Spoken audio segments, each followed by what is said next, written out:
Good morning, gang. Happy Monday morning.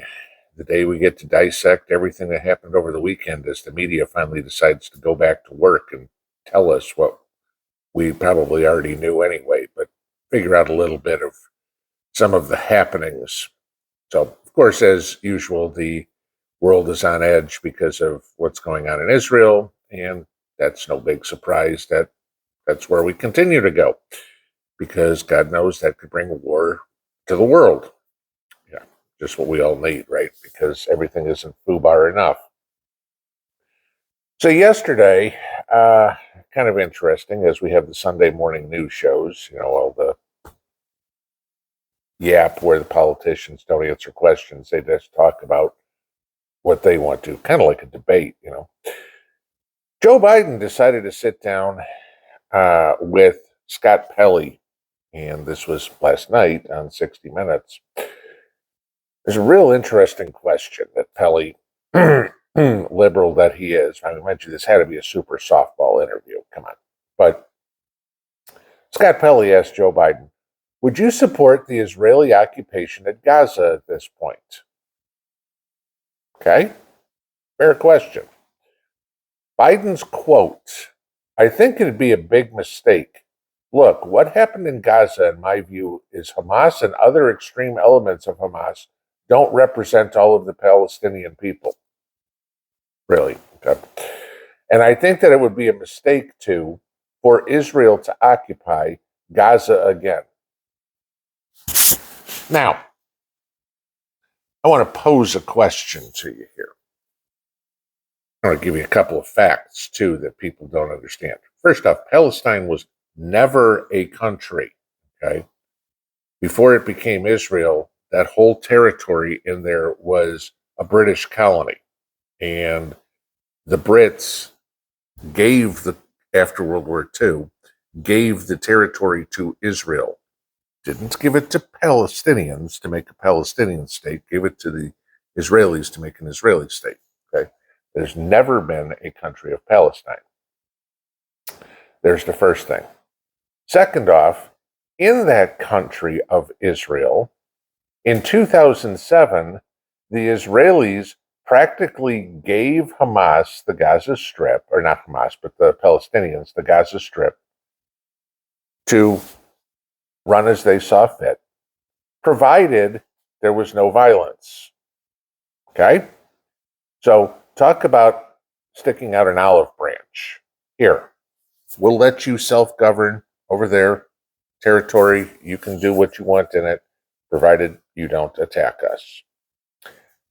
And since 2007, Hamas has repeatedly broken that agreement. Okay? Should Israel occupy the Gaza Strip?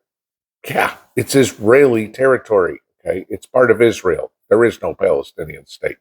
Okay, never has been. Pray to God there never will be. I want to pose this to you, just as a thought. Imagine the Mexicans went up, stormed into Texas, killed a bunch of Texans just because they were gringos. That's it. No other reason. Okay?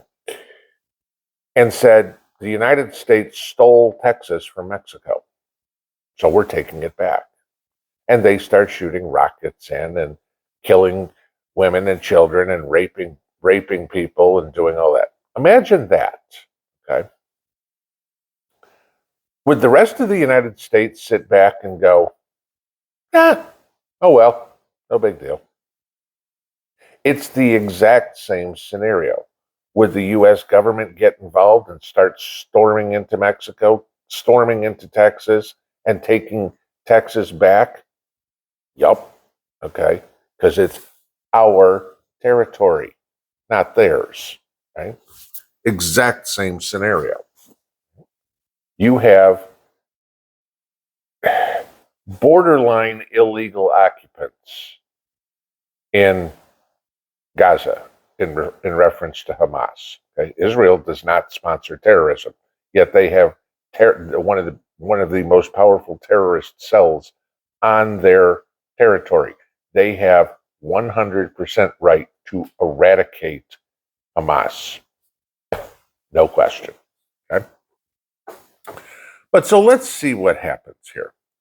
So, with everything going on in Israel and how our country, how our government, how the resident of the United States treats Israel. Benjamin Netanyahu invited Joe Biden to come to Israel for a solidarity visit, okay, as they call it, to show, hey, the U.S. and Israel are tight. Joe declined. Why would Joe decline? Because in the media, everybody will say how we're pro-Israel. But the Democrats, the liberals, are extremely pro-terrorist. Say pro-Palestinian or pro-Hamas, but Palestinian, Hamas, and terrorist are all synonymous. Period. Okay. So Joe turned him down, right? Now, why do I say that Joe is pro-terrorist? That the entire liberal wing of the Democrat Party is pro-terrorist? Oh, I don't know. Let's take a look at some of the things that they support, that they've done. Seen all those protests this week? Okay. Didn't see a whole lot of Trump flags flying with the Palestinian flags, did you? I don't think so. Okay. The left is so brain dead, only word. I mean, let's talk about something for a second. Let's talk about how this makes no sense. But then again, anything in a liberal mindset makes no sense. Okay, give you a few things. Everybody, I guess, but the left really pushes on this. Supports women's rights and full equality in the workplace, right? Okay, no, I'm all for women's rights. Hey, you know what? I don't want guys in women's sports or anything like that. Okay, not going to disagree with this one, right? But Muslims oppose this. Women are second class, if that. Okay, it's a male-dominated society, and women are there for basically go make me a sandwich. Okay. The left overwhelmingly supports gay rights and gay marriage, right? Muslims toss gays off of buildings. Yeah, there you go. Go your queers for Palestine. And go march down the streets of Tehran like that. See how that goes. Okay. The left supports abortion. Muslims oppose that. Okay. The left supports religious freedom. Muslims want to kill anybody who's not a follower of Islam. Okay. The left believes in or does not believe in censorship, if you will. They rally against book burning all the time, right? Muslims will burn everything, including the Bible. Okay? The left is certainly, hey, they're all for looting, stealing, all this sort of stuff, right? Go steal something in the Middle East. You will shortly have no hands left. Okay? The left is adamantly against capital punishment. We do it easy with lethal injection. Try being stoned to death. Okay? Yes. Try being executed for what we would call here misdemeanors, or in the United States, not even a crime, and punishment is death there. Okay? This is what's coming. Okay? This is what we have to look forward to.